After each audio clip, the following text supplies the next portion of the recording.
A law lecturer from Australia is facing more than 900 separate child sex charges after investigators found that he was posing as Justin Bieber online in order to lure underage girls and exploit them. His name is Douglas Chalmers, and there was a story about him in late November last year that we covered, and now we have more details about what happened. Now, authorities from the United States and Germany alerted police officials in Australia about him, and there was an investigation. They found some pretty terrible evidence regarding his sex crimes. Now, Chalmers was charged with using a carriage service to procure and groom children for sex and to access child pornography. He was also charged with possessing child porn.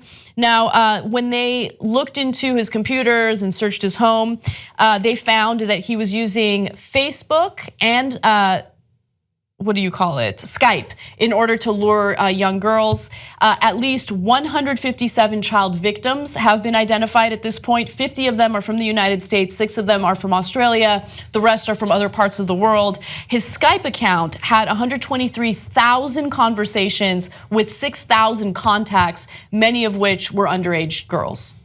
Jesus, man. So this is the kind of stuff that scares the hell out of parents. That there's perverts online who are posing as, and look, kids are impressionable. They don't know, they haven't lived a full life. He's going after, teens and imagine like they want to believe Justin Bieber contacted them. It's so exciting.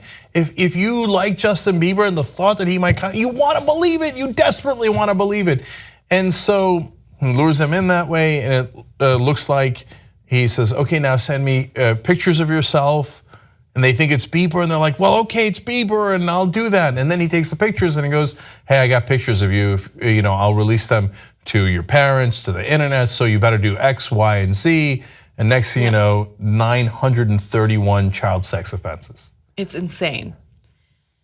Yeah, I mean, I don't even know what to say about this. I'm glad that he was caught, but they found evidence of his crimes dating back to 2007. So it's been happening for a long time. And luckily he did get caught thanks to authorities in 3 different countries that, investigated this and found out that he was doing something wrong. But I think more than anything, people need to recalibrate the way they talk to kids about the internet, right? And so I think that parents, unfortunately, are now forced to talk about really uncomfortable topics very early on in a child's life. Yep. And so, especially when it comes to the internet, you gotta monitor everything they do, but even if you try to do that, it's nearly impossible, right? They're gonna have access when you don't even know it. You just have to educate your kids as much as possible about what potential harm there is out there. If anyone asks your kids for a nude picture, you gotta make sure you equip them with the knowledge that that is unacceptable, they cannot do that. Because that's how this starts. They convince these kids to send nudes or whatever it is,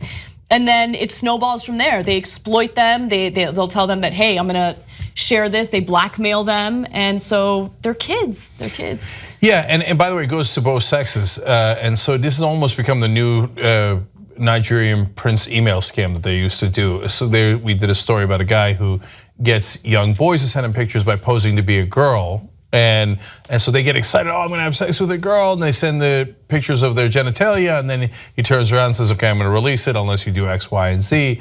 So unfortunately, you gotta talk to your kids pretty damn young to let them know that there's predators like that online. And look, the internet is wonderful in 1,000 different ways, but it's also filled with people who are not what they appear to be.